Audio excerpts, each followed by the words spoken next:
Hello, I'm Lorie Marsh. I am a visual artist and a producer. And a producer, all you need to know about a producer is I make stories happen. I bring them to light and I bring them to life. I'm going to start off with two questions this morning. How many of you would call yourselves storytellers? My people. I have another question for you.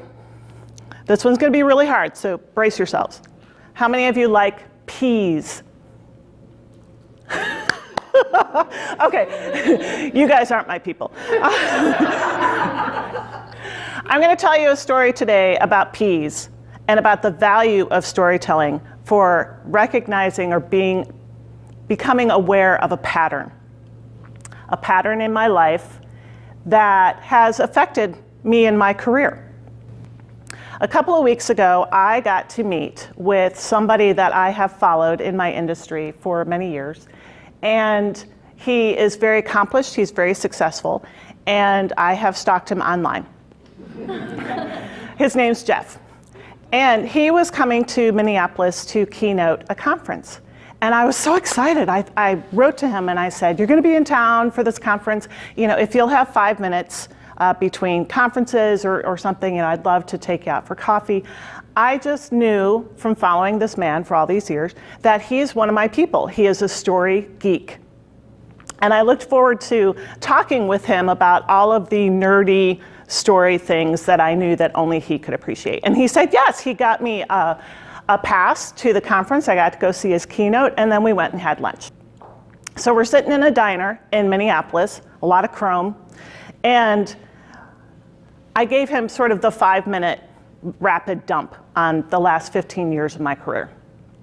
And then after the food came, he said, do you mind if I offer you an observation? I said, no, go ahead. And he said, I noticed this pattern when you were talking about the last 15 years of your career, that you would make this huge leap and just miss it. So then a little bit of time went by and you made this other huge leap and you'd miss it. And then guess what? 3 times charm. Huge leap, Olympian leap, not quite there. And I sat at the table and I was like, what? Yes. Yes, you are right. Now this is usually me who's on the other side of that conversation. I'm usually someone who sees stories anytime someone's talking about their life, their experience. And I thought, wow, what an insight. Okay, great. And then he said, why do you think that is? Well, you know, I've been there for every leap, so I can tell you all the details of each one. But to be able to step back far enough and go, okay, well, yeah, so that's a pattern. What could be fueling that pattern? He said, I have a game for you. Will you play it with me? It's kind of a storytelling game. And I said, okay, yeah, I'm game. I'm all into this. And he said, do you remember when you were a kid?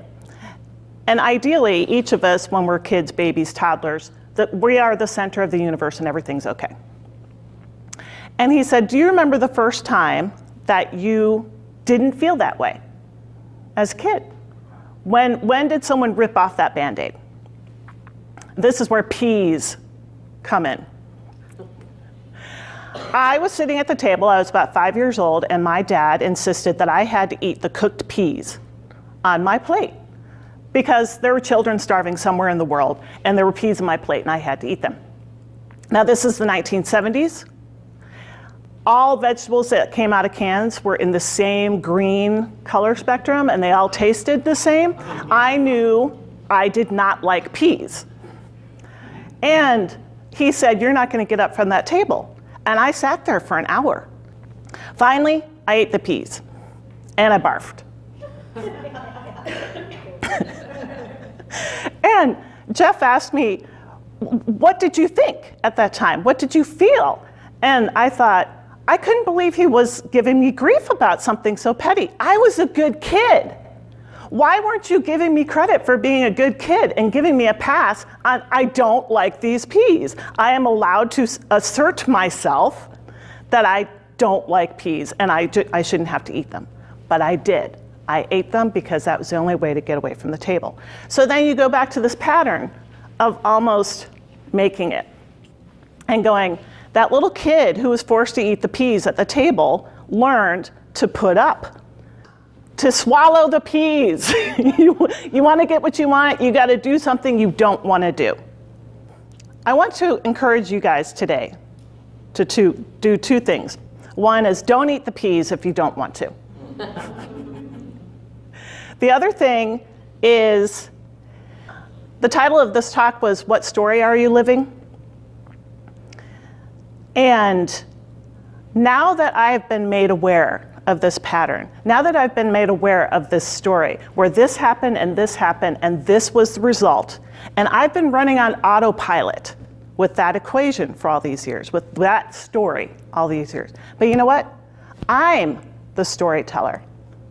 I can choose to reframe that story, and I'm not going to repeat it going forward. Thanks.